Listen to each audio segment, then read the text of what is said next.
Captain Dale stared at the screen, his 4 eyes blinking in disbelief. The numbers couldn't be right. He ran the scan again.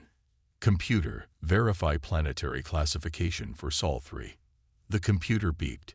Verification complete. Planet Sol 3, locally known as Earth, now registers as Class 15 Deathworld. Previous classification, Class 7. Dale's skin paled to a light blue. In his 20 years with the Galactic Survey Corps, he had never seen a jump this big. Class 10 was the highest known inhabited world, and even that planet's natives lived in protected domes. "Get Commander Wilson," Dale said. Now. 10 minutes later, Commander Wilson's large frame filled the doorway to the scanner room. His expression was stern as always, but his third eye blinked rapidly, a sign of stress. "This better be important, Dale." "Earth, sir. Look at these readings." Dale pointed to the holographic display. Gravity at 9.8 meters per second squared. Oxygen atmosphere, which is highly corrosive to most species. Temperature ranges from -50 to +50 degrees in different regions. Over 500 major predator species. Background radiation levels that would make a Plutonian sick. Wilson leaned closer. And the natives. The humans. They're just living there, not in protective shelters. They go outside. They swim in the corrosive oceans. They climb mountains for fun. Dale pulled up images from Earth's information networks. "Look at this. They keep predators in their homes as pets. They expose their skin to radiation from their sun deliberately." Wilson's face hardened. "And the recent change?" 3 factors pushed it from Class 7 to 15, sir. First, we detected new microorganisms that evolved in the last decade. They would be deadly to any non-human. Second, radiation levels have increased due to their technology. And third, Dale hesitated. "Out with it, Captain." "The humans themselves, sir. They'd been adapting faster than our models predicted. Their endurance, strength, and tolerance to pain exceed our previous measurements by 40%. Wilson slammed his fist on the console. "The Galactic Council must be informed immediately. No species has ever evolved naturally on anything above a Class 10. The humans shouldn't exist." "What will the Council do, sir?" "Containment protocols, most likely. The humans must not be allowed to leave their solar system." Wilson stared at the rotating image of Earth. "Imagine a Class 15 species loose in the galaxy. They could survive environments that would kill our soldiers in minutes." Dale nodded, but something troubled him. "Sir, the humans don't even know they're classified as a Deathworld species. They have no idea the galaxy is watching them. And that's what makes them even more dangerous," Wilson said. "They don't realize their own capabilities." He straightened his uniform. "Send the report to the Council. Mark it Priority 1. I'm calling an emergency meeting." As Wilson left, Dale looked again at the images of humans going about their daily lives. Running marathons, diving into oceans, climbing frozen mountains, eating plants that would poison most alien species. The scanner beeped again with an update. Dale looked down and felt his blood freeze. Human adaptability rate increasing. New projection. Class 16 within 1 standard year. Dale quickly sent the report. Within minutes, alerts flashed across every major system in the galaxy. The news spread like wildfire. Earth, a previously unremarkable planet on the outer rim, had just become the deadliest known world in charted space, and its inhabitants were completely unaware that the entire galaxy was now watching them in terror. The containment ships were already being prepared. The clock was ticking. Ambassador Reed adjusted his atmospheric suit one last time. The Galactic Council had chosen him for this mission because of his experience with dangerous species. But humans, they were beyond dangerous. They were terrifying. "Remember, Ambassador," his aide whispered, "stick to the script. Tell them about the quarantine but don't reveal why. Simply say it's standard procedure for new species." Reed nodded. His silver skin reflected the lights of the landing bay as their ship descended toward the United Nations building in New York. Through the view screen, he saw crowds of humans gathering to witness first contact.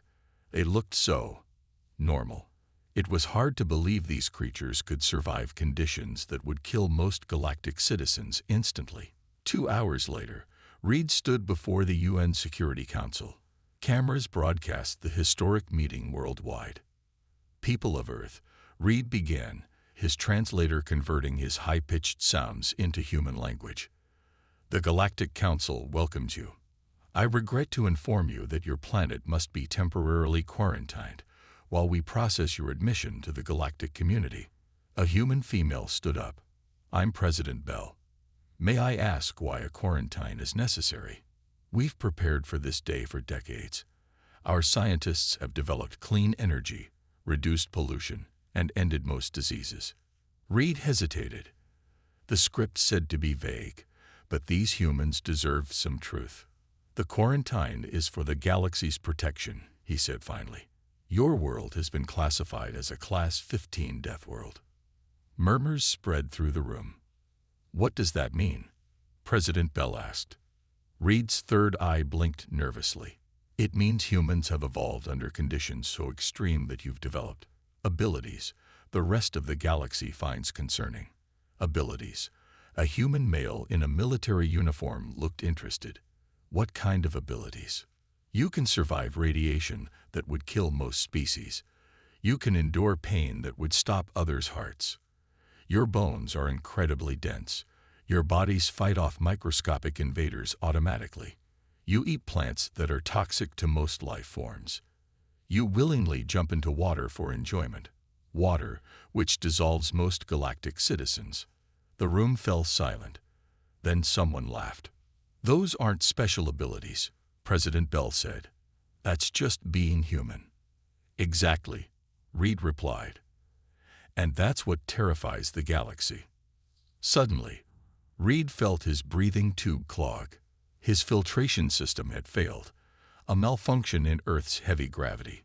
He gasped, dropping to his knees as toxic oxygen filled his suit. His vision blurred. A human rushed forward, a man with a small white coat. "He's in respiratory distress. Get my medical bag." Reed felt strong hands opening his suit's emergency access port.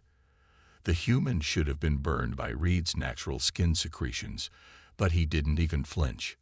"I'm Dr. Mark," the human said calmly. "I'm going to help you breathe." Using a plastic tube and a small canister, Dr. Mark created a temporary breathing apparatus that filtered the oxygen. Within moments, Reed could breathe again. The entire incident was broadcast across the galaxy. Back on the Galactic Council's central station, Commander Wilson watched the footage with growing alarm. "Do you see that?" he said to his officers. The human touched toxic skin with bare hands. He improvised a life-saving device in seconds. He showed no fear of an alien species.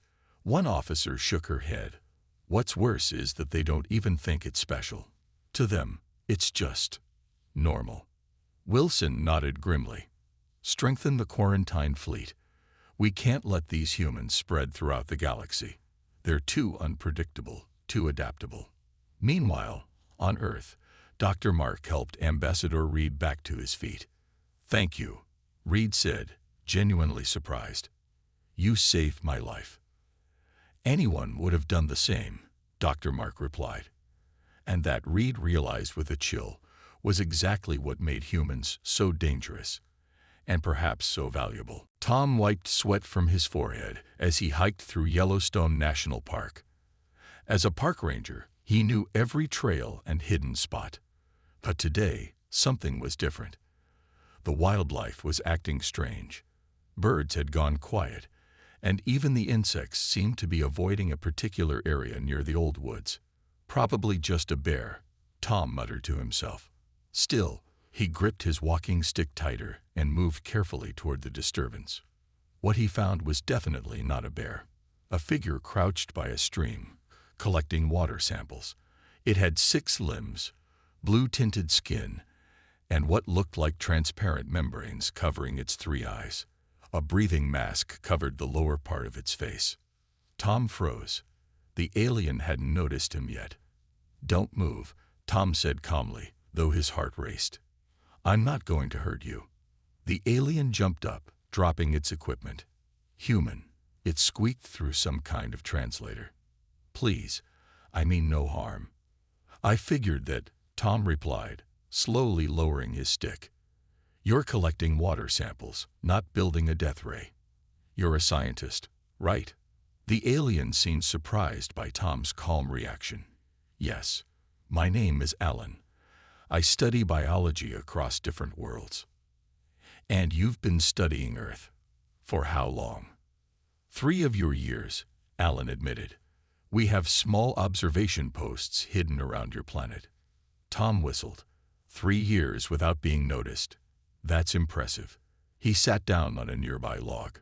"So why the sudden interest in making contact?" "Your people just sent an ambassador to the UN." Alan hesitated. "Your planet was reclassified. It's become too dangerous to study without proper protection." "Dangerous?" Tom looked around at the peaceful forest.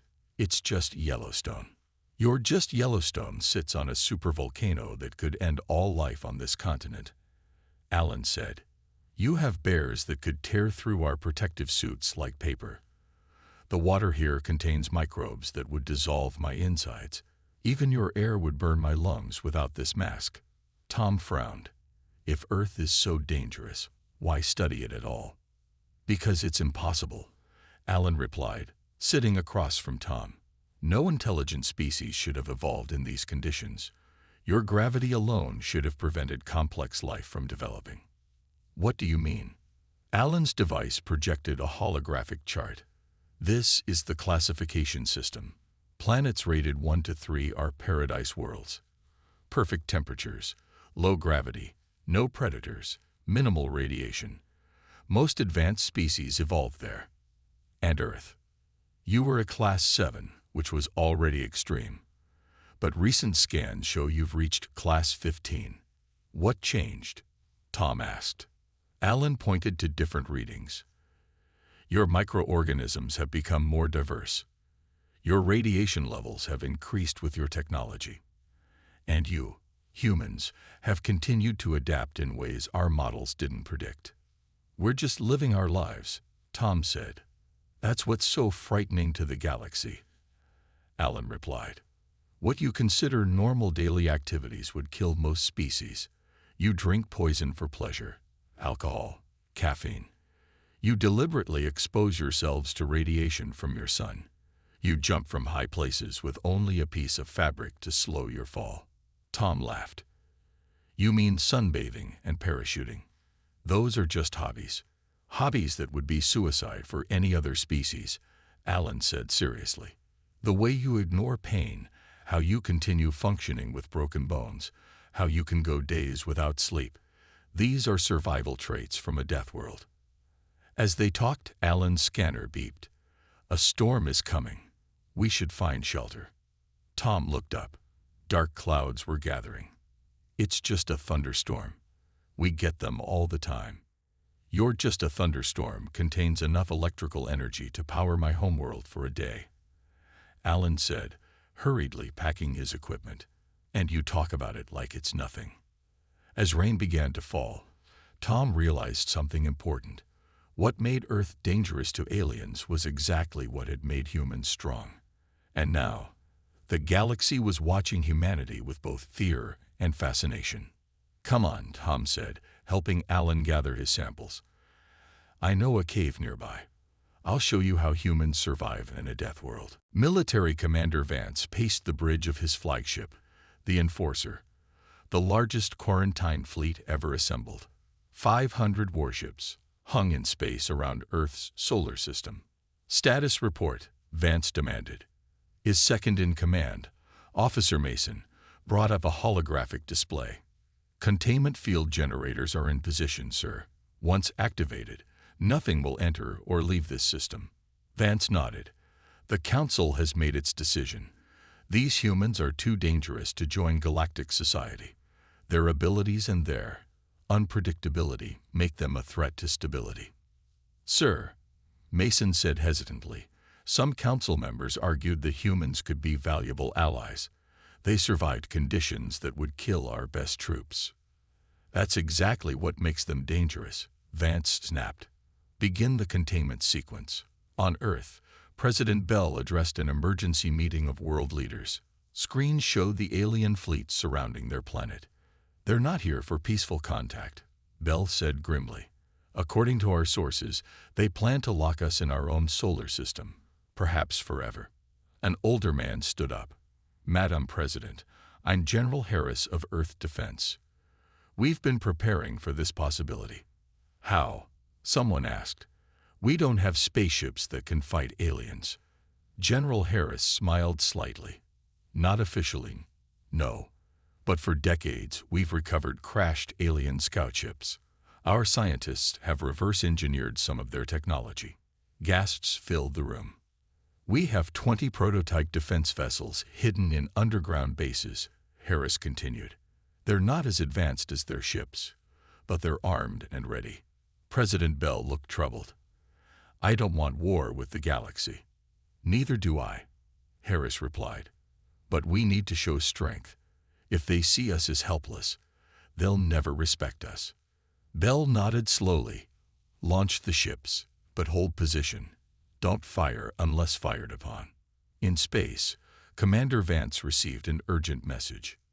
Sir, multiple objects launching from Earth. They appear to be ships. Impossible, Vance muttered. Humans don't have space combat technology. But the scanner showed 20 small vessels taking up defensive positions around Earth. They've adapted our technology, Mason said, sounding impressed. They must have studied crashed scout ships. Vance's expression darkened. This confirms everything. Their ability to understand and use alien technology so quickly proves how dangerous they are. He opened a communication channel. This is Commander Vance of the Galactic Fleet. Return to your planet immediately or face destruction. President Bell herself answered. This is Earth's president. We have no hostile intentions, but we will defend our right to exist. We don't understand why our classification as a Deathworld means we must be imprisoned in our own solar system. Your species evolved in conditions that should have killed you, Vance replied. You can survive environments fatal to most galactic citizens. Your physical capabilities and rapid adaptation make you unpredictable. Those same qualities could make us valuable allies, Bell countered. We can help in situations where other species cannot survive. For a moment, tension filled the silence between the fleets. Weapons systems locked on both sides, but neither commander gave the order to fire. In his ship, Vance received a private message from a council member named Quinn. Commander, several council members are reconsidering. The humans show remarkable restraint given their capabilities. Perhaps containment is not the only option.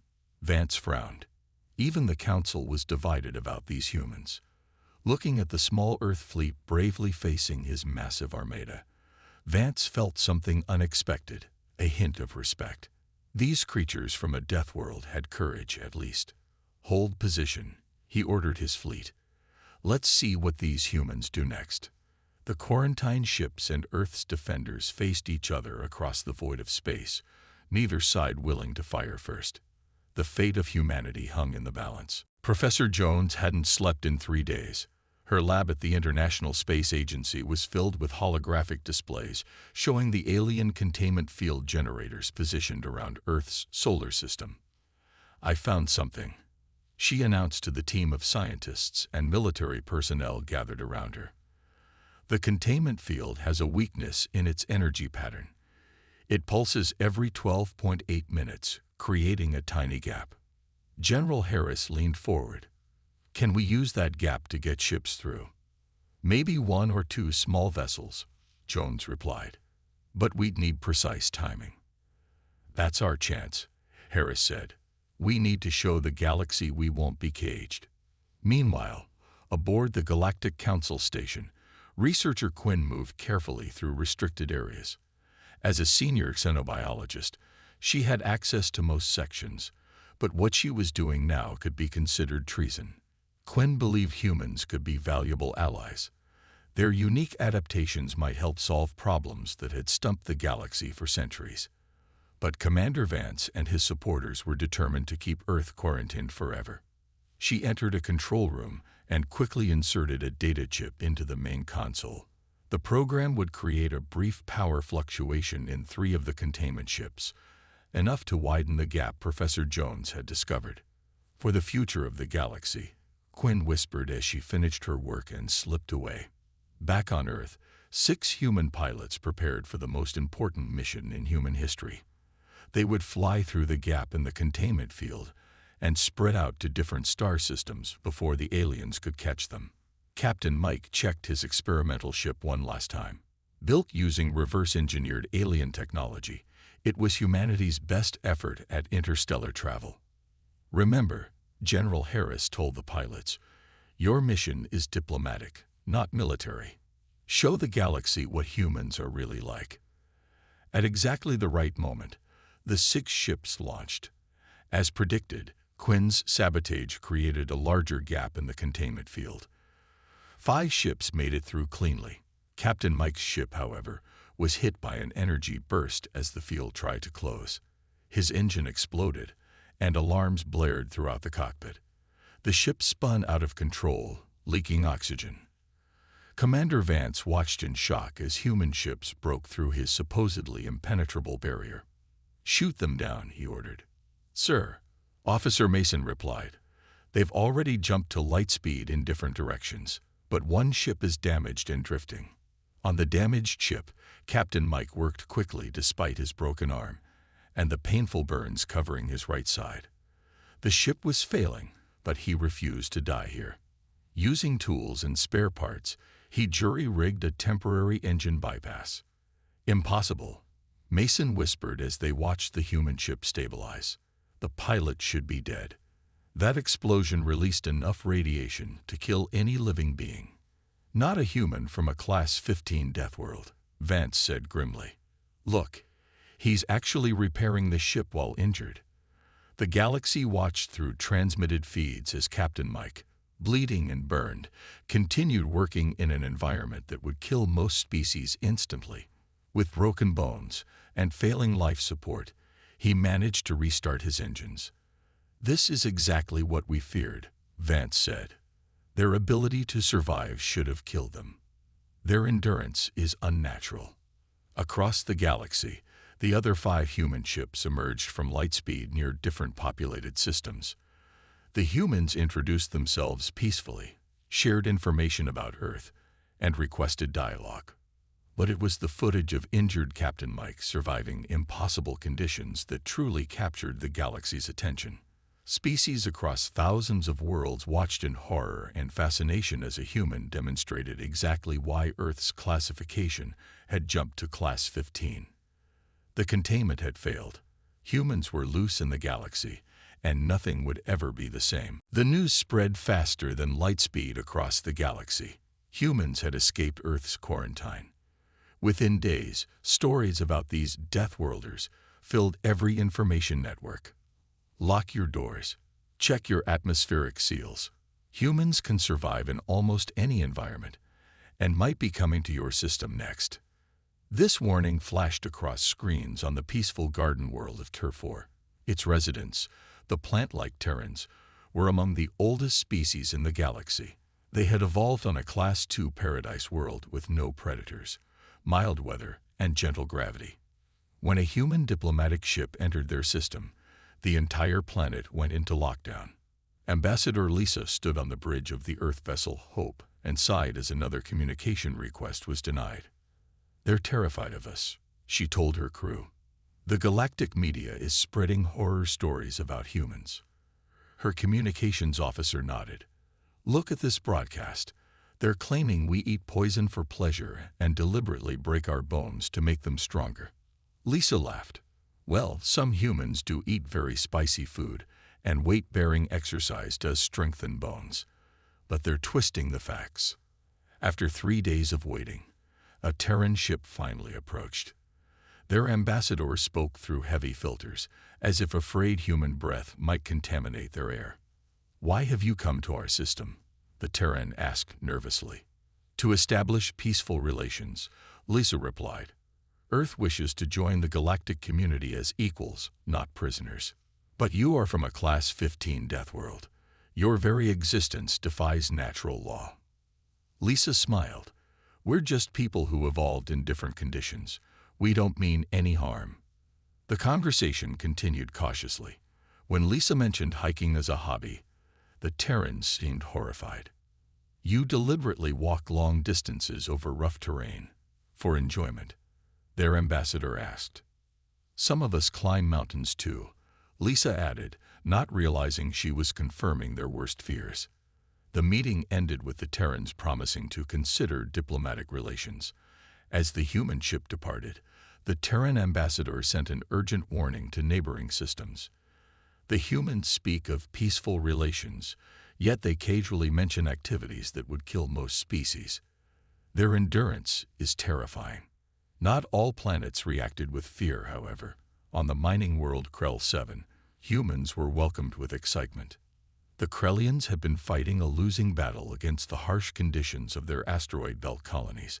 When they learned about humans' radiation resistance and ability to work in varying gravity, they immediately requested human assistance. "Your natural abilities are exactly what we need," the Krellian leader told the human delegation. "We can offer valuable minerals in exchange for your help." Meanwhile, Captain Mike had become an unwilling celebrity. Having survived conditions that should have killed him, footage of his emergency repairs had been viewed by trillions across the galaxy. He was brought before the Galactic Council to explain human resilience.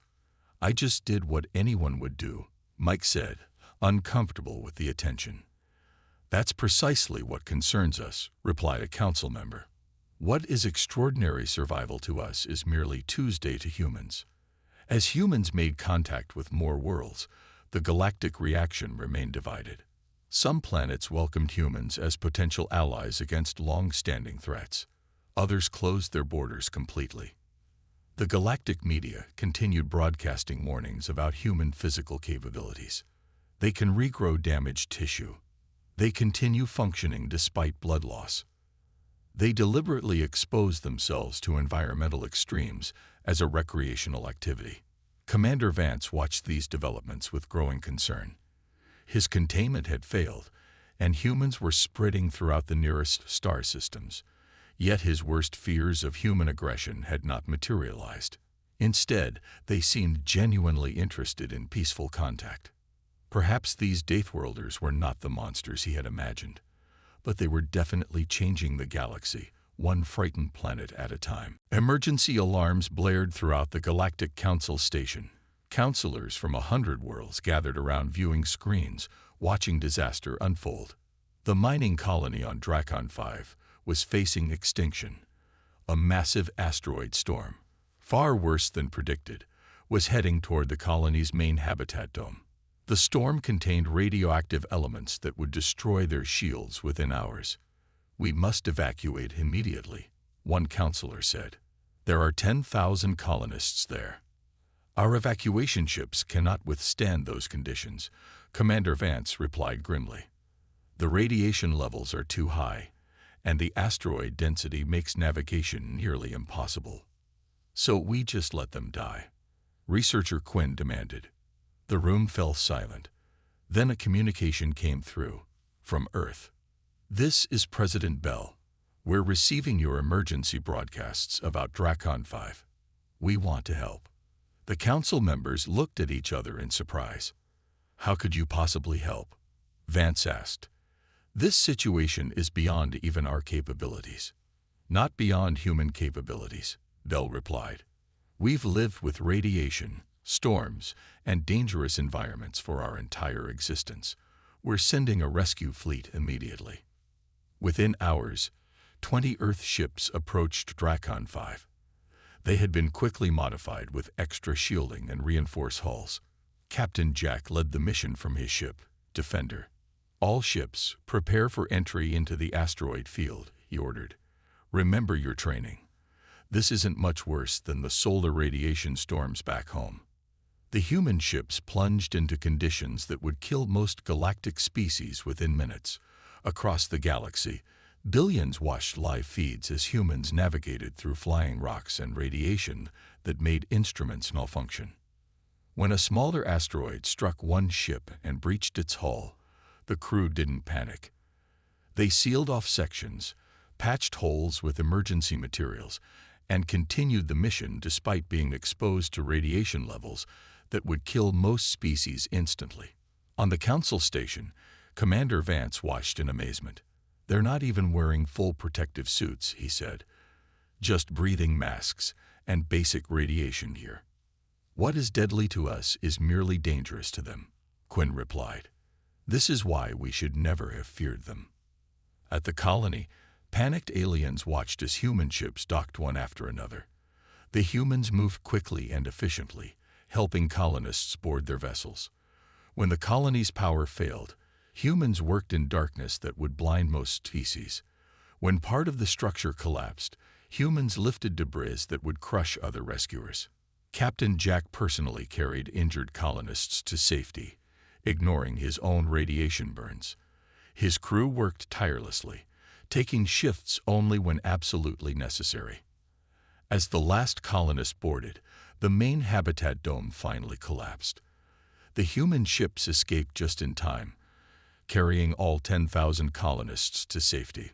1 week later, Captain Jack stood before the Galactic Council, his skin still showing signs of radiation exposure that would have killed most species. "You saved everyone," the council leader said in amazement. "Not a single colonist was lost." Jack shrugged. "We did what anyone would do." "That's just it," Quinn interjected. "No other species could have done what you did. What nearly killed you would have instantly killed anyone else." Commander Vance stepped forward. "I was wrong about humans. Your adaptations don't make you monsters. They make you uniquely capable of helping others." The council voted unanimously that day. Earth would remain classified as a Class 15 Deathworld, the most extreme environment known to produce intelligent life. But humans received a new designation, Guardian Species. A new alliance was formed, the Interspecies Protection Force. Humans would serve as frontline responders to disasters, environmental extremes, and situations too dangerous for other species. As Jack returned to his ship, Quinn asked him, "Aren't you afraid of the dangers you'll face?" Jack smiled. "That's the thing about coming from a death world. You learn that fear keeps you alert, but never let it stop you from doing what's right." Across the galaxy, the panic about humans gradually transformed into respect. Earth was still the most dangerous known world, but now the galaxy was thankful for the extraordinary guardians it had produced.